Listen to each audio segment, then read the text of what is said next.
Entrevista Venevisión. Líder en opinión. Por tu canal independiente, Venevisión. Muchísimas gracias por acompañarnos en Entrevista Venevisión. Ya estamos listos para iniciar la conversación con el invitado del día de hoy, Héctor Rodríguez, jefe de la fracción parlamentaria del Bloque de la Patria. Gracias por acompañarnos. Gracias a ti, buenas tardes. Es muy interesante que usted esté en el estudio porque mientras estamos desarrollando esta conversación hay convocadas movilizaciones tanto de la oposición como del gobierno. Hoy en Caracas se está previsto 7 puntos en los cuales se iba a trancar las vías.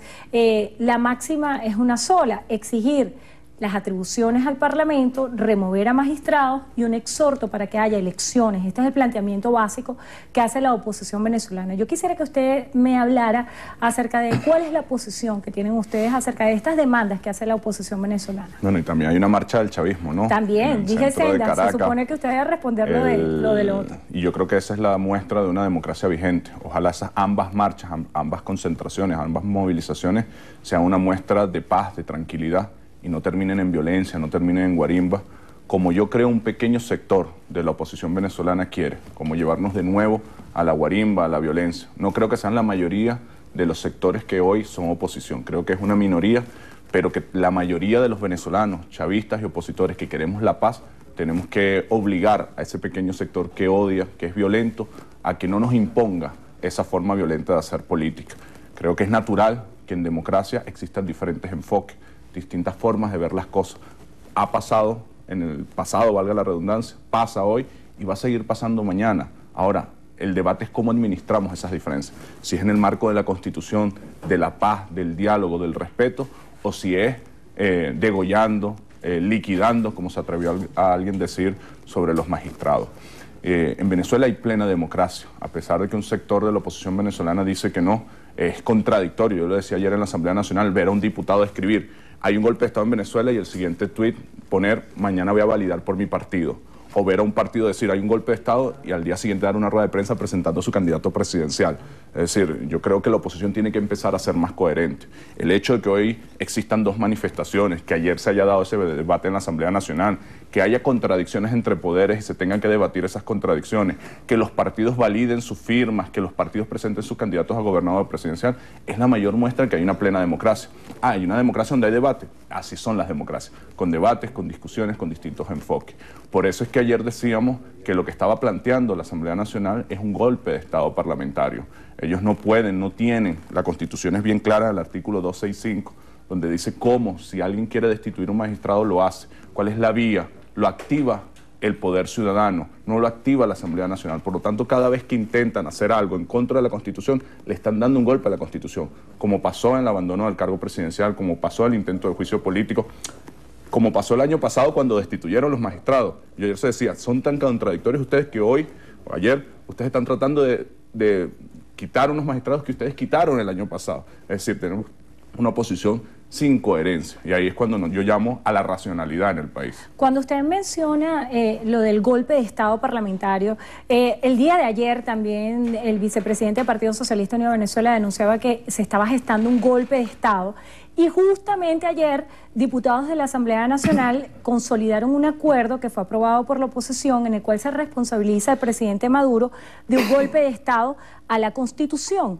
En este marco, ¿cómo saber dónde está el respeto a las leyes y cómo saber qué es lo que está pasando hoy cuando internacionalmente hay muchas matrices de opinión que dicen que de alguna manera desde el Ejecutivo Nacional se gestó un golpe de Estado? Y quiero hablar acerca de las declaraciones que hiciera Ramos Ayub el día de ayer en la Asamblea Nacional, cuando dice que el golpe de Estado en Venezuela comenzó en diciembre con la designación de los magistrados. Freddy Guevara asegura que el golpe de Estado en Venezuela comenzó cuando se suspendió el revocatorio. ¿Qué es lo que está pasando? ¿De qué lado está el golpe de Estado? Yo creo que cuando tenemos esa duda, lo natural es leer la Constitución.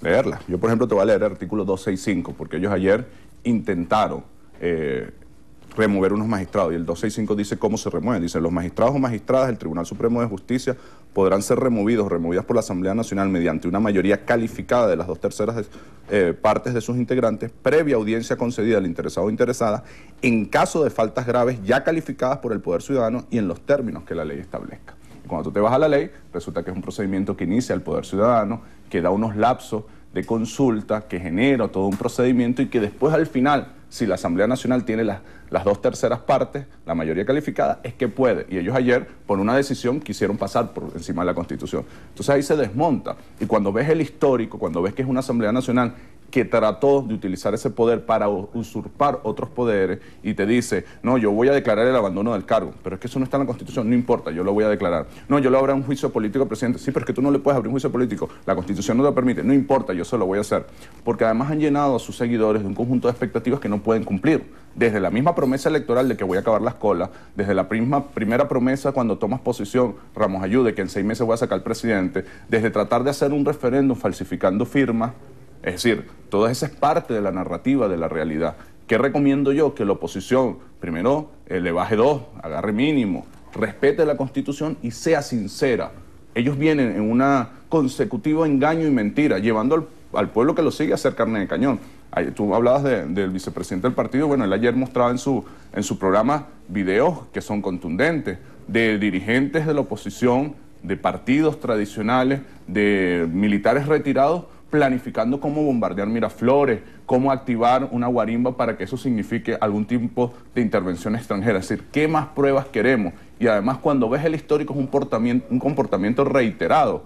¿O es que acaso no son esos los mismos actores que participaron en el golpe de Estado del 2002, o en las guarimbas de la Plaza Altamira, o en las guarimbas del 2014, o en el llamado a descargar la rabia? Es decir, ¿cómo avanza un país si tiene una oposición que lo único que tiene es una sed irracional de poder por la cual está dispuesta a hacer cualquier cosa? En ese sentido, y analizando también lo que sucedió en los últimos días en el plano internacional, en el seno de la OEA, ha habido profundos debates sobre la situación de Venezuela y planteamientos de tutelaje del país. La canciller decía que la OEA está propiciando una intervención. El día de hoy en Washington, el presidente del Parlamento, Julio Borges, va a sostener un encuentro con Luis Almagro. ¿Cuáles son las expectativas que tienen ustedes de lo que puede suceder en el plano internacional cuando ha habido también planteamientos sobre la mesa de que Venezuela se retire de la OEA? ¿Cree usted que este escenario es posible? ¿Cree que es posible la aplicación de la Carta Democrática de Venezuela? Yo creo que hay que abrir el debate. Si vale la pena estar en una institución donde dan un golpe de Estado en Brasil, creo que ahí nadie tiene duda de que en Brasil gobierna alguien que no fue electo para ser gobernante de Brasil, que el Parlamento de ese país dio un golpe de Estado, que quien llevó ese proceso hoy está enjuiciado para 15 años por corrupción y no han presentado una sola prueba contra la presidenta electa Dilma Rousseff. Lo que pasa en Paraguay, donde entran a la sede de un partido, matan a un dirigente, le disparan a un diputado y la Asamblea de la OEA no dice absolutamente nada. Yo pregunto en tono de reflexión, ¿qué pasaría si eso pasa en Venezuela? Si cosas como esas pasan en Venezuela. Es decir, es claro que la OEA no está cumpliendo su función de garantizar el diálogo entre los gobiernos de América Latina, sino que está siendo utilizada para atacar un gobierno que no se le para firme a Estados Unidos. Luego de 2 meses, los diputados del Bloque de la Patria volvieron a la Asamblea ayer. ¿Qué los motivó a ir ayer a la Asamblea Nacional? Y si esto implica un reconocimiento de que la Asamblea está en el seno de la legalidad. No, la Asamblea Nacional existe, lo que está es una situación de desacato. Y nosotros lo hemos dicho y lo vamos a reiterar. Y de esa situación de desacato puede salir la misma Asamblea. Tú puedes estar de acuerdo o no estar de acuerdo con una sentencia del tribunal. Lo que no puedes es desacatarla. Nosotros no estábamos de acuerdo con la sentencia del 2002 donde no hubo golpe de Estado. Nos tocó acatarla. ¿Por qué fuimos ayer? Porque estaban dando un golpe de Estado parlamentario. Y fuimos a sentar posición. Epa, eso que ustedes están planteando está violando la Constitución. Y ellos tuvieron que reconocerlo al final. Como tuvieron que reconocer que era un error decretar el abandono del cargo del presidente. Como tuvieron que reconocer que era un error decretar el juicio político. Como tuvieron que reconocer que el año pasado, cuando removieron los magistrados por primera vez, también fue un error y por eso lo están tratando de hacer por segunda vez. Es decir, es una oposición llena de contradicción, de irracionalidad, pero en esa irracionalidad están llevando a un sector de la población que lo sigue a la violencia y a hacer carne de cañón. El gobernador de Miranda, Capriles, quien hoy también es candidato a la presidencia por el Partido Primero Justicia, ha hecho una serie de denuncias en las cuales asegura que el gobierno lo que procura es inhabilitarlo políticamente. ¿Qué opina usted sobre esto? Yo creo que no hace falta, yo creo que él mismo se ha inhabilitado políticamente. Tú arrancas diciendo que él era el gobernador de Miranda, pero en Miranda tienen como 15 días que no lo ven. Fue para Colombia, fue para Estados Unidos, no ha regresado a ninguna comunidad. Miranda se siente absolutamente abandonada. Convirtió a Miranda en el estado más inseguro, más desigual, con las peores vías y ha administrado 16.000 millones de dólares en los últimos 9 años. Te pongo un dato que es sumamente impactante. Miranda siempre estaba en el podio deportivo, primero, segundo, tercer lugar. Desde los últimos 9 años ha bajado un escalafón por año. Miranda hoy está en el 10º lugar deportivo. Esa es la muestra de una persona absolutamente incapaz para gobernar y que además no quiere gobernar, que solamente entiende la gobernación como un trampolín para su aspiración presidencial, para su candidatura presidencial. Hay varias preguntas de la audiencia, pero básicamente quisiera consultarle algo que hace referencia a que piden el carnet de la patria para solicitar medicinas. ¿Esto es así? No, completamente falso, y la mayor muestra es que jamás hemos pedido ninguna militancia política para entregar una vivienda, para entregar una pensión. 1,5 millones de familias en vivienda, 3 millones de pensionados, 5 millones de niños y niñas con sus computadoras Canaima. Nosotros vamos a trabajar para todas y todos. El carnet de la patria nos sirve para tener más información y mejorar, hacer más eficiente la política social. ¿Qué le espera a Venezuela? Brevemente. Mucho trabajo, mucha constancia, mucho amor es lo que nosotros convocamos para construir un futuro. Héctor Rodríguez, jefe de la fracción parlamentaria del Bloque de la Patria. Gracias por estar con nosotros hoy en Entrevista a Venevisión.